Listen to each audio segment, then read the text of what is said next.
Ma'am कोई चली ने लेमराम दादो लेमराम दी यूज़ होगी तो जांग से कैसा साफ होती यूनिट हो सकती है तो क्या साथ रहे तो मैम कोई आधा लेमराम यो खुद बताओ कर ना कोई कुछ ना क्या मलिंग भी ट्रेकिंग करेंगे तो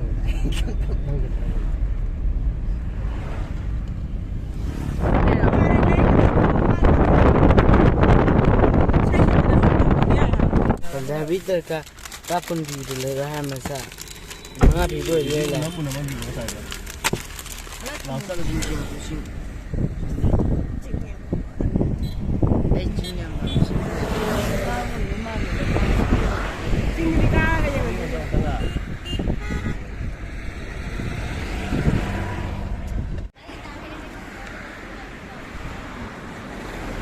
ना ngang Samu macha jagoi shai nomna jagoi shai samu macha ji samu macha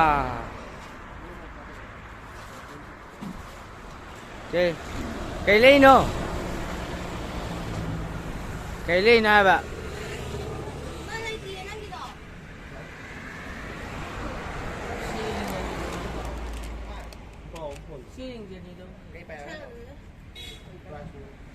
em có cái gì linh mong bác tôi nói mai sang bây giờ có gì được không? Em thấy cái nào là một đôi, trong một giờ biết cái cáo này linh nó mới cho đi sao vậy em? Sao vậy? Thôi em đừng đi thôi em. Nó luôn thuộc lấy rồi bạn. Để khăn lắc bạn fresh rồi cái nó tao sao energy đó học sinh gì vậy ta? Energy booster đâu energy? Cái boost cái thắt cái gì à vậy?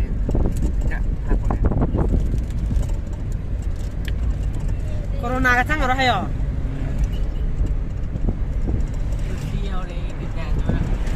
Bây giờ mai đi không? Đi mà đừng thấy đâu.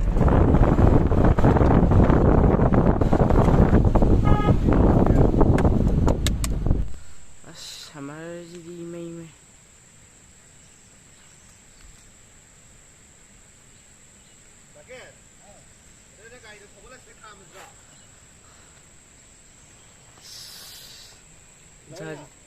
자지 형제 자지 미미 신좀 뛰어들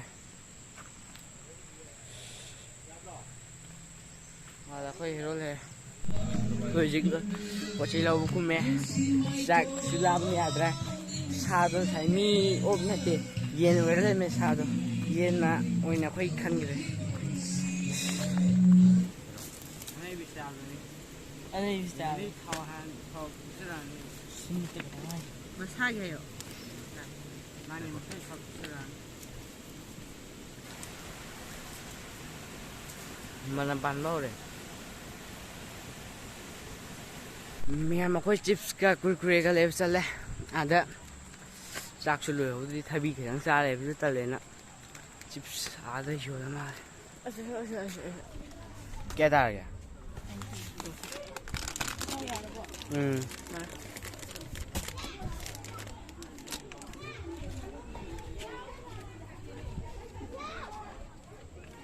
yên là cái nó xài thau thác thì biết thuông gì vậy đó gì thau thác có mà làm anh wow à thau thác có mà liền vậy à tum thác cái bà cái sang gì đây mà tum amaga charum monga đó đây chứ hiện đang thùng đi đôi chứ ngô mua tại mình nghĩ đây sẽ đôi hiện đang thùng đôi chứ hiện đang thùng gần sao tụi loại cái này để tăng nhỉ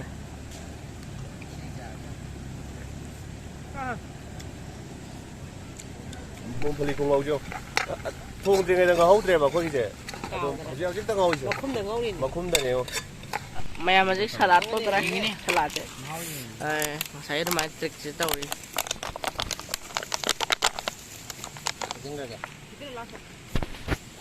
salad chứ mà củ dầu nữa là mà củ dầu nữa để cho cái gì tôm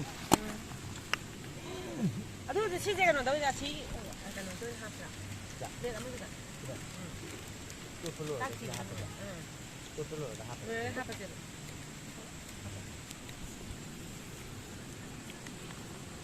아침 회의 작업을 들리는 정보자. 살라드. 내가 사이드 통구를 해 살라드 시래래 또 거기 잡아먹게. 얘는 시래도. 아도 잡아지 비동만 템 올라 해면 난 잡아먹게. 따르냐.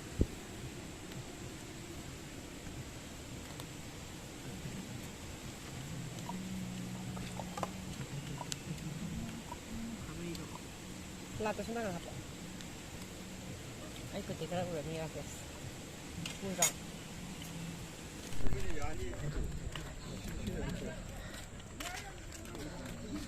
거의 신경 가래 와서 부르는 것 같아. 그 같이 막 잘래 또 하는 기분만 안 좋을 기분 그게 또 비면 집에 그럼 가서 되나?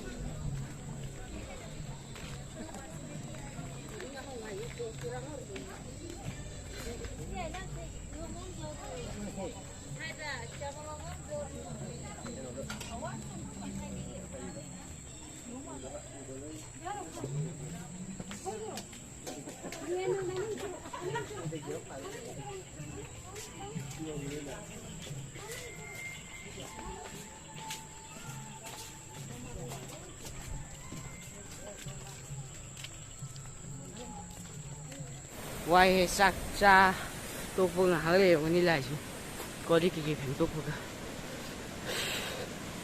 상해 여기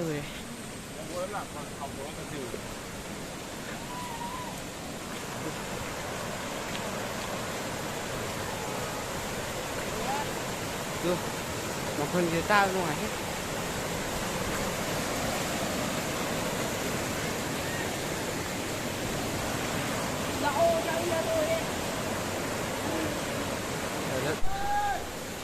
hơi gạt lên kéo đi cứ 시대 줘 왔다 볼래 그래 아니 거기 왔다 보면 나요 왜 그러자 그래야지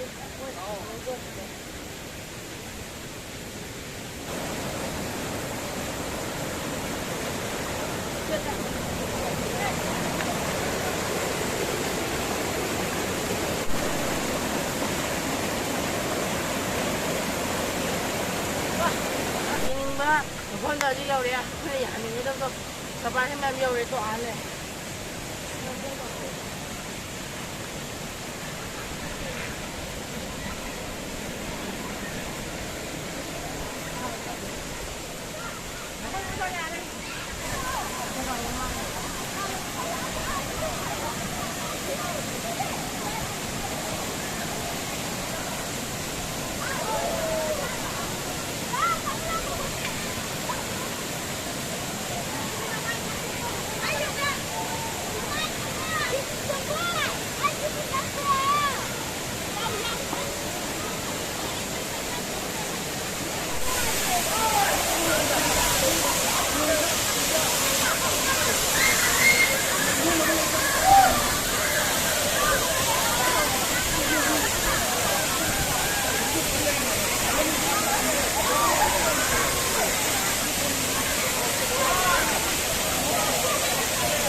Yang paling utama itu adalah kita amat kita dah tahu lewat